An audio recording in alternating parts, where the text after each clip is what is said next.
090400981. You can also tweet at smooth981, and we are streaming live. Yes, it's up on our YouTube channel. It's smooth981. So catch the live stream, and you can post a comment underneath as well. Good morning, Mr. C. Good morning, Gbubemi. Welcome. Good morning, Zibby. Good morning, Mr. C. Good morning, Lagos. Good morning, President Zibby. Good morning, Gbubemi.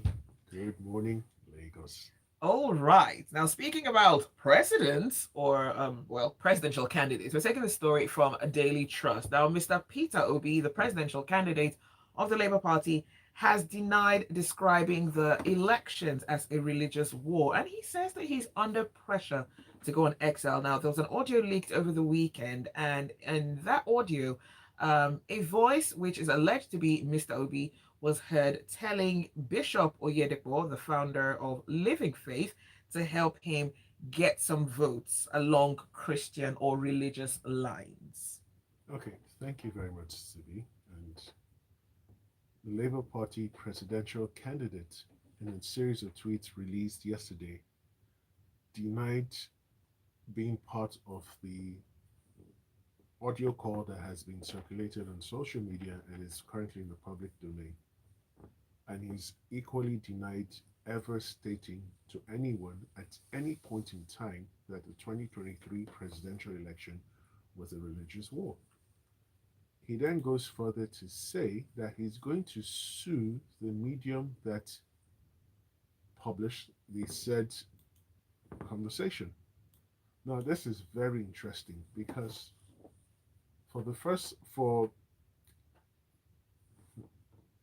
it's interesting because unlike previous denials by other people affected, where they just simply issue a denial and then they keep it moving, Mr. Peter Obi has not only denied the conversation, but has stated he's going to seek legal redress in the court of law. Now, that is the proper thing to do for someone who truly believes in his innocence and is determined to clear his name.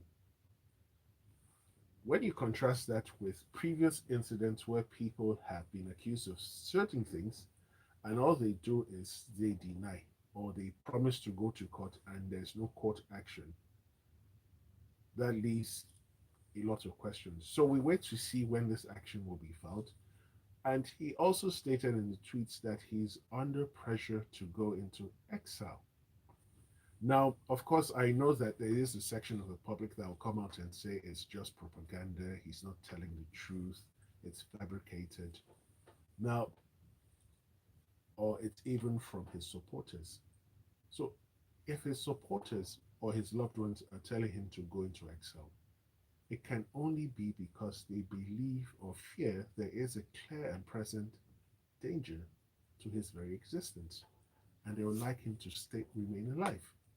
Nigeria is replete with prominent people who were killed unlawfully, and we haven't gotten anywhere close to getting their killers or the people behind those dastardly crimes.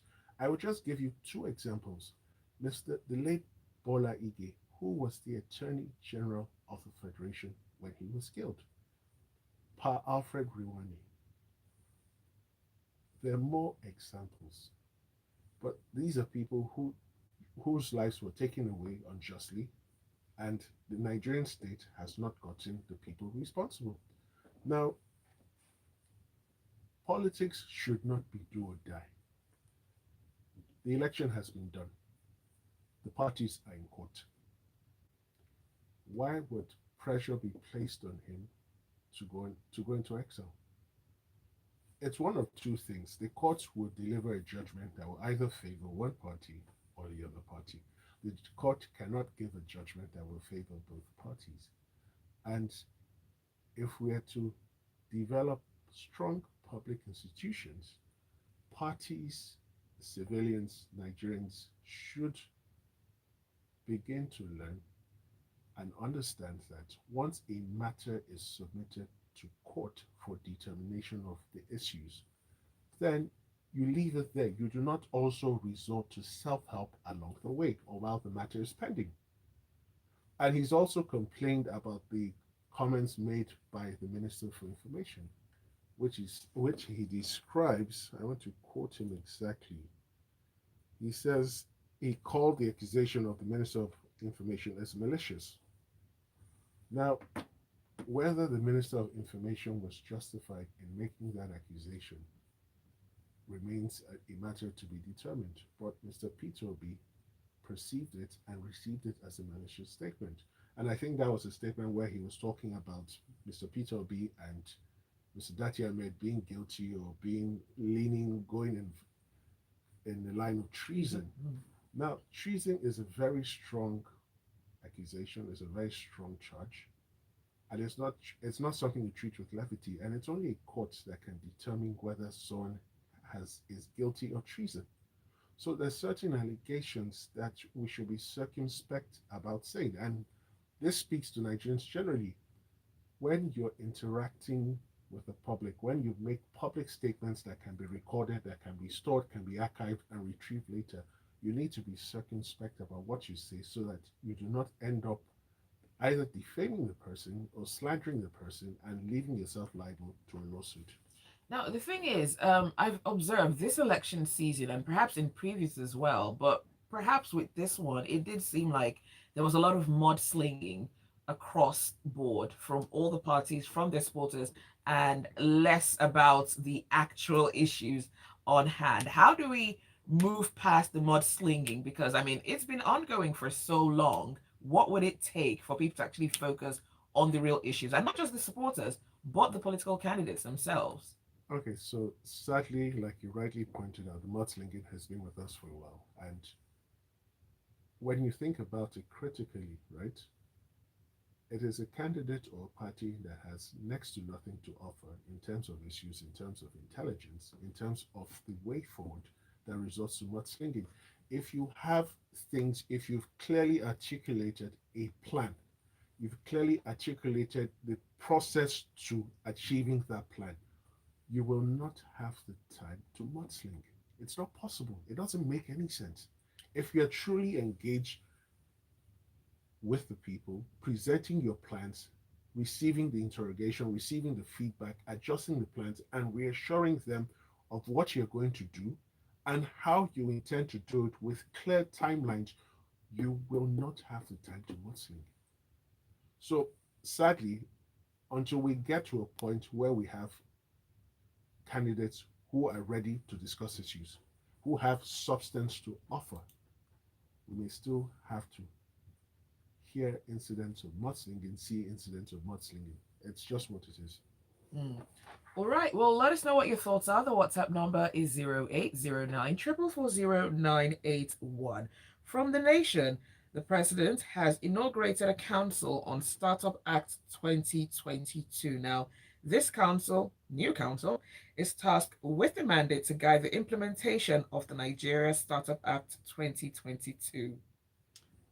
Okay, so the Nigerian Startup Act was signed into law by the president on October 2022. It culminated in a series of discussions that had been held by representatives of the Nigerian tech startup ecosystem and the federal government. And so basically, it's an initiative by both parties, and it was established to set the framework for the operations of the startup community in Nigeria to ensure that policies, practices are regulated, and Nigerian laws basically are fit for purpose for the startup community. So this is something that has been in the running for a while. Essentially, so this is sort of like the last step towards ensuring the full implementation of the Nigerian Startup Act. So members of so it's officially the National Council for Digital Innovation and Entrepreneurship.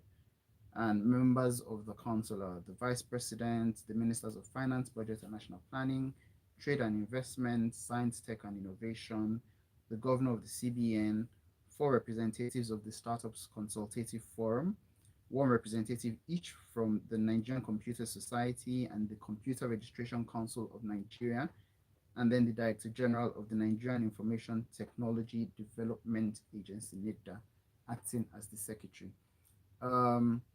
So, Nigeria has been a leader in the startup ecosystem in Africa. We have a number of unicorns and aspiring unicorns. Our startup ecosystem is quite rich.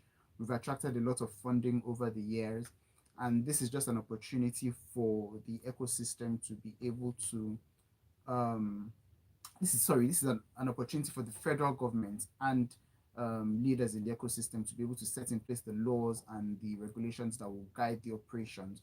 So we also look at some of the other countries around Africa, Ghana, Kenya, Ethiopia, that have also attracted a lot of funding. We've seen what they've done by formalizing their startup ecosystem, and that's sort of like what we are trying to achieve here. So hopefully we can the gains that have been achieved through the years can be better structured so that we can institutionalize institutionalize those gains and be able to set the framework that can establish more startups, attract a greater level of funding, develop skills within the ecosystem, and just basically ensure that the ecosystem is structured and fit for purpose. All right, let's go on to WhatsApp and take a few messages. Obi, who I don't believe is Peter Obi, says nowadays video and audio can be easily and convincingly faked. You can get someone's audio and video image and manipulate it to do and say whatever you want. I guess that's what Peter Obi may be going to prove in court. He'd produce a video or audio of exact likeness of the judges saying something that they didn't. And Yinka says, okay, I'm just trying to pull up Yinka's message. Has he sued them yet? Then until he sues the publication responsible for this audio, he's not any different, or he's not different from any politician on the streets. And William said, does the threat or statement go to court a justification of his stance? What happened to the earlier agreements and claims of knowledge of who released it? That is from Williams. Okay, Otunuga says, Mr. Obi should come clean and clear. Was the statement fake or was it doctored? He should stop playing on the intelligence of discerning Nigerians. I heard that the words used by Mr. Peter Obi were fake and doctored. Now, in a series of tweets, he did say fake doctored and then later say fake. So that is the information from the tweets. But let's go on to the next story. And this one comes from Vanguard. The Minister of Finance, Budget and National Planning said yesterday that the federal government has secured $800 million from the International Bank for Reconstruction and Development to provide post-petroleum subsidy palliatives for over 50 million Nigerians. And this is ahead of June 2023. Okay, thank you, Zibby. So we're heading towards what is expected to be the end of the current fuel subsidy regime in Nigeria. And to that end, the World Bank has released a sum of 800 million US dollars to Nigeria to serve as a first phase of palliatives to vulnerable Nigerians, which has been estimated at 10 million households. Now, the present administration has programmed the subsidy to end in June 2023. However, the incoming administration is expected to take office on the 29th of May. So that's a very interesting arrangement, because the new administration could come in and then decide it is not yet expedient or practicable to end the fuel subsidy regime. However, we've collected this money, and following the comments from the Minister of Finance, it would appear Nigeria has already committed to implementing this. Now, the 800 million US dollars across 10 million Nigerian homes comes to about $80 per Nigerian home on the average. And when you convert it at the official rate of, say, 460, it's less than 40,000 naira. Now, and the understanding from the Minister of Finance comments is that this money will be paid on a monthly basis. So I'm just thinking about it. 40,000 across 12 months. I don't know what that is.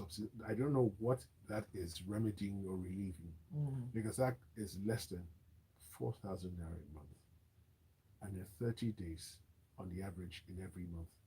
So that is comes to about 100 naira a day. Very interesting sum. So I don't know what the plan is, and I'm not sure this is adequate. So maybe this is the World Bank's contribution to the palliative program. It will be instructive to note what is the federal government's contribution or what is the federal government's allocation to this program, because let's make no mistake about it. If the fuel subsidy regime goes and the refineries are still not working, it's still not producing, we could see the cost of petrol per liter in Nigeria go anything between 400 and say 550, 600, because it would have to mirror the prices applicable in our neighboring countries for the smuggling to stop. Now, the bigger question still remains with this, and the authorities have not yet provided some form of answer. Okay, I'd also like No, to. no, no. Okay. Will the refinery start working? When exactly will they start working? Because you can't tell us you're removing the subsidy program and the refineries don't work and you're still importing. If you want to mitigate the hardship and the sufferings that will come upon millions and millions of vulnerable Nigerians, the refineries have to be up and working. Remember last year there was a report that designated Nigeria as a poverty capital, or one of the poverty capitals of the globe. There are over 100 million Nigerians living in multi-dimensional poverty already, even with the fuel subsidy still in place. Remove that, transport fares go up, the price of foodstuffs go up, housing goes, everything goes up. And for millions of Nigerians who are struggling to survive already, it's going to be like a death blow. Yes, Gbubemi. Yeah, so I was just also going to piggyback off what he had said in terms of the cash transfers. So I keep wondering why we do this cash transfer thing. I'm not sure I've seen any reports that has documented the effectiveness of this the cash transfers. And I remember that a couple of weeks ago we had discussed, and the committee that had been set up to look into palliatives for post-subsidy regime had not come up with any palliatives. So one would have assumed that with this $800 million from the World Bank, there would have been concrete plans, as to what to achieve with the money, and just not just necessarily transfer cash to people, because I mean, what exactly is that achieving really on the larger scale? What indices have they used to determine status of vulnerability of these people? So these are just some of the concerns that I have as well. Yeah, so Gbubemi, you need to understand how our public officials work. They don't work in the logical manner you just stated. They have a national social register. We do not know how that was put together. Exactly. Now, when you say they haven't figured out what to do, they have figured out what to do. They're going to do cash transfers. Now, those cash transfers are not always transparent. We don't know who these people are. There's very little transparency in the entire exercise. Then, boom, they come out and tell you X million Nigerian households have been given Y and Z. It was just like the COVID period where schools were closed, and then we saw ridiculous reports of school children being fed. It was the audacity for me that you could actually suggest that. We all knew the schools were closed. So who were you feeding? All right, let's take a quick break. We'll continue the conversation on the other side. This is Freshly Pressed on Smooth 98.1.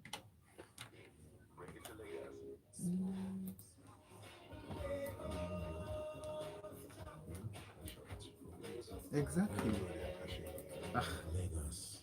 Because some of these things I wonder. Never changing in terms of Sorry? people. Never changing in terms of the traffic. Even though things have changed, even though things have changed from the platform, a city that never stops, a city that has it all in one. Lagos, the heartbeat of Africa. What's your dream? Bring it to Lagos. Chances are you may actualize your dream. My name is Shego Ayubo. All right, coming back on.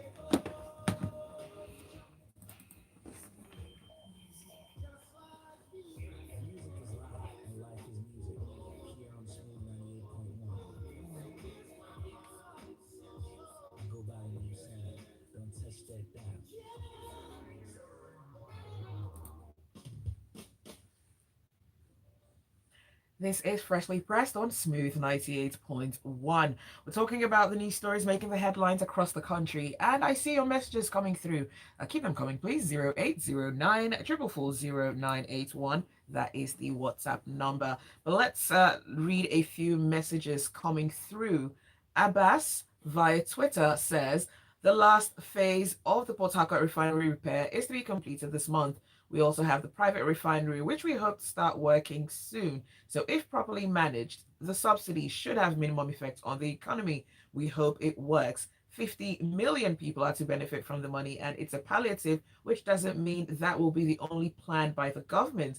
10 million people have registered, so the money doesn't go to them alone. Refineries are to work as well. All right, Kingsley. Um, Okay, I'm going to start with Dan Okuda. Dan says, we need to draw a line between freedom of speech and acts constituting treason. The minister should stop overheating the polity. Yinka says, to be clear, in the tweets, the exact words used were fake doctored, meaning there could be an originally doctored version. So I ask again, is it fake audio or fake doctored audio? Another issue here is why it took this so long to refute that why it took so long to review that audio, even after Kenneth Okonkwo, who is one of the spokesmen from the campaign, took initiative. This one says, anybody can say anything just to win the sympathy of the people. Nigeria has not shown any animosity to Mr. Obi since he started his campaign. He has been well received by so many people, even when his aspiration has brought out so much division. His statements have not shown or didn't show any sign of statesmanship because he had also at times said things that were rather extreme about the country he intended to govern. His supporters are always out for the jugular of others who have contrary opinions to theirs. We hope he'll allow the court process to sail smoothly without heating up the polity and putting pressure on the judiciary with these releases. All right, let's go on to our next story. And this one is, I'm just going to scroll down to get this one. It's from Punch. Now, the federal government has approved two contracts worth 15.3 billion naira for the supply and installation of information and communication technology components ahead of the population census, which is scheduled to hold from the 3rd to the 5th of May. Okay, so the contracts were 10.9 billion naira for the supply and installation of information and communication technology components for the census, and then 4.4 billion naira for the development and implementation of mobile device management solutions for the personnel digital assistance devices to be used for the census. So the census was previously scheduled to hold from sometime end of March, I think March 29th or early April, about 4 or 5 days. But now it's been moved to beginning of May, May 3rd to the 5th. And, there had been talk about getting funding for the census to be able to buy the equipment, to be able to pay, the people, enumerators who would be working on the project. So this was bound to happen. I know we had discussed this a few weeks ago when we talked about the cost of all of these things. Well, to be honest, I'd like to see sort of like a breakdown of what all of these things cost to know exactly what we're procuring, where we are procuring them from as well. This is a huge expense coming off towards the end of this administration as well. I'm not quite sure if it was budgeted for, or even if it was budgeted for, if this was the amount that was budgeted for. So those are some of the concerns that we also need to look at. But well, the census has to take place, so I guess the funding has to come from somewhere. Sorry, I agree with everything Gbubemi has said, but I have a couple of questions. They're just approving the contract, meaning the equipment has not been bought. When will the equipment be bought? Question number one. When will it get into Nigeria? When will the people be trained to use the equipment? Again, I wonder if we're ever serious in this country. You have a census that you've built to start first week of May. This is literally, we're entering the second week of April. And the equipment, some of the software, some of the hardware you intend to use, you don't even have it yet. Meanwhile, earlier on in the year, they regaled us with stories of how the officials had been trained. Trained to do what? All right, let's go on to the nation. Now, former President Olu Obasanjo has written the Central Criminal Court in Old Bailey asking for clemency for Senator Ike Ekweremadu and his wife Beatrice. In that letter, which he addressed to the chief clerk, he urged that the relationship between Nigeria and the UK be considered, and also added the health of Ekweremadu's daughter be taken into consideration by the courts. Thank you, Zibby. So, President Obasanjo has written the British court, the Central Criminal Court, asking for clemency for the convicted senator and his wife, and the doctor who helped them. And he's part of the reasons for his request for clemency was that they should consider the age of the health of the senator, consider the age and condition of the daughter, and that if possible, set them free or give them the lightest sentence possible. Now, that has been done. He's written the letter, but I'm not sure that's how it's going to play out in the British courts, and I'll explain why. First of all, Senator Ekweremadu is a trained lawyer, so it is deemed he knows the law. So if he breaches the law, it is deemed that he did it willfully. So that is one of the factors that will be taken into consideration. Two, he made no attempt to find out if any member of his family could have donated the organs sought to the daughter. No attempt was made, and that was a critical finding of the Central Criminal Court. Now, three, the provisions of the UK Act are very clear. You can get an organ donation from someone who is not a family member, but you must not offer a material inducement or consideration. In this case, it was clearly established that the young man was clearly induced or offered consideration to do it. So when all of this is done, he may not get the full sentence, but he's not going to get the sort of sentence General Obasanjo is hoping he will get. Because for the British, they've gotten to the point where they have very strong public institutions, and they need to continually reassure the citizenry that the law is no respecter of persons. All right, quickly we'll go on to some messages. Abbas says, Chief Obasanjo always wants to be seen as the Messiah of Nigeria. We've had former leaders of the country who are not trying so hard to outshine present leaders. It's something he's always done to all of his successors. The UK has their own laws, and we cannot say that they should bend it for us. Dakpo Lawal, I appreciate and understand your sentiments, but I'm not going to read that message because it's not very nice to describe the former president in those words. And Pastor Dakpo says, Chief Obasanjo should be mature enough to differentiate between morality and legality. The way he seems to be begging the UK courts for leniency over the Ekweremadu matter, the fear of God is not a respecter of persons. Anthony says, increasing cost of transportation is the real fear on removal of subsidy. The effect can be cushioned by checkmating the activities of louts in the sector. It's these excesses on their part that spirals down to everything else, and I hope the government will look seriously in that direction going forward. And the message coming through from Victor says, in other climes where fuel is not subsidized, quality education up to high school is free. My daughter's school bus fee is 90,000 naira around Aja. With subsidies out, this can go up to 150,000 naira in a term just for the school buses. This is not the Nigeria we dream to live in. Subsidy removal will bite the hardest in Lagos because it's the most congested city in Nigeria. Abuja, Kano, and others could possibly fare better with subsidy removals. That's all the time that we have for Freshly Pressed this morning. Thanks for listening. Thanks for your messages. And special thanks to our analysts as well, Mr. C and Gbubemi, for joining us. Thank you. Do stay with us. There's a lot more to come on the Smooth Breakfast.